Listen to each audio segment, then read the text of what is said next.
Number one, there should be a place, there should be a community where we are able to what? Love somebody, smile, and what? Bring somebody's day up. Because there are a whole lot of folk going through a whole lot more stuff than some of us are right now. Some of us complain about things that really don't matter.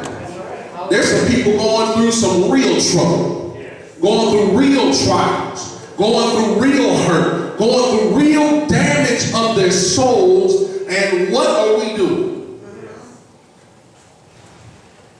Are we, and let me get to the focus, are we responding like Jacob, or are we responding like Simeon and Levi? You see, when Dinah, in this text, goes out, she minding her own business. She's just going out to hang out with some friends. She's going out doing what she does.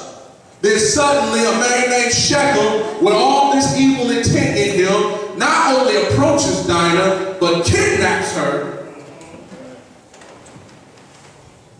and violates her. Threw her back, and then had the audacity to say, I love her, so let's go to her father and see what we can do about it. Shechem treated Dinah no more than a piece of trash. And all Jacob could do was just hear about it, be disappointed in what happened, but had no more indignation than that. Does that sound familiar? You got fathers that don't get mad about things that happen to their own children. That's true. You got parents that could care less about their children living out a standard that would allow them to live in holiness and righteousness. Can I be real for a minute? Where we really lack is because we have decided to be lax. We let other folk, especially our children, suffer. But the sons had not heard about what happened here.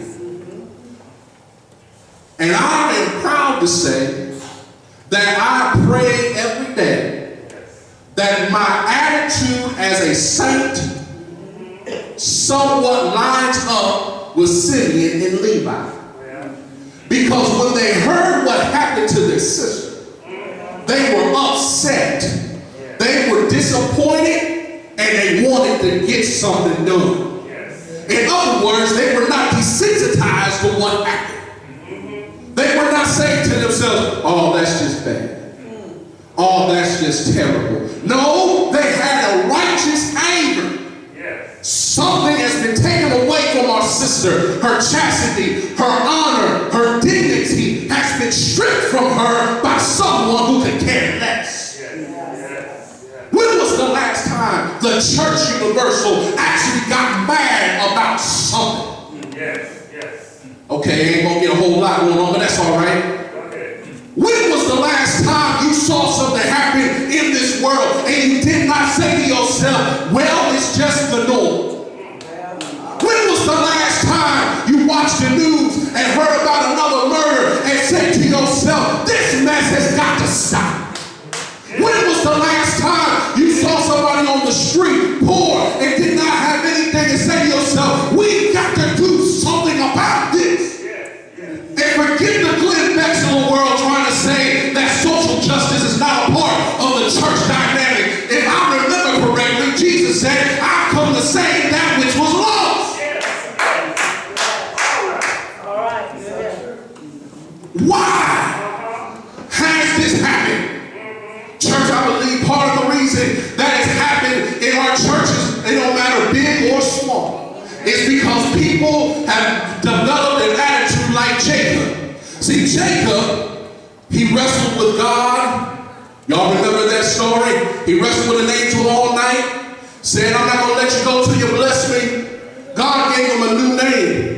They called him Israel. Israel meaning a prince with God and among men. He changed his name from being one who was a trickster and a supplanter to one that had authority, not just with people, but with God. But notice in the text, in the text, the only time you hear Israel is in reference to the land and not him.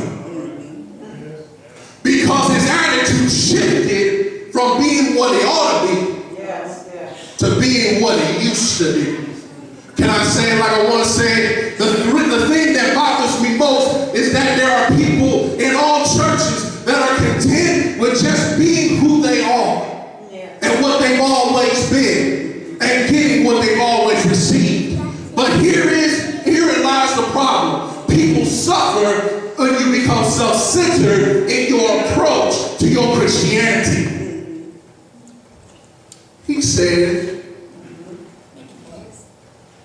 to Levi and Simeon his son, after they go playing out this scheme to set all the men up that have done anything to their sister, after they go into the city and killed every man in the city, after they took everything from them, after they said we could care less about our reputation, something's got to happen. After they went and did this thing, all Jacob could say was this: because of your actions,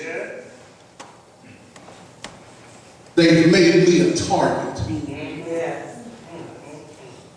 I don't have that many folk. If they decided to rise up against us, they could wipe us out. That's all Jacob could say. After his baby girl was all of a sudden violated, is that all you can say? When you see people damaged by life, what is this going to do to my reputation? Simeon and Levi looked their father in the face and said, should we allow somebody to treat our sister any old kind of way? They had no fear of their father. They could care less about reputation. They did what they felt was the right thing to do. Defend their sister's honor. Church, we have to defend the honor of the defenseless. That's when we talk about we should be a place where we have open arms, where we smile, where we can pray, where we can see healing and deliverance happen. That's what it should be. Because there's too many people in this world right now looking for hope in all the wrong places. And they're still getting nothing of what they wanted. I thank God for our president, but I also thank God I got good enough sense not to trust anybody in government. And people will say, well, that sounds anti-American. No, it isn't. Because I don't trust anybody that can only do so much for me.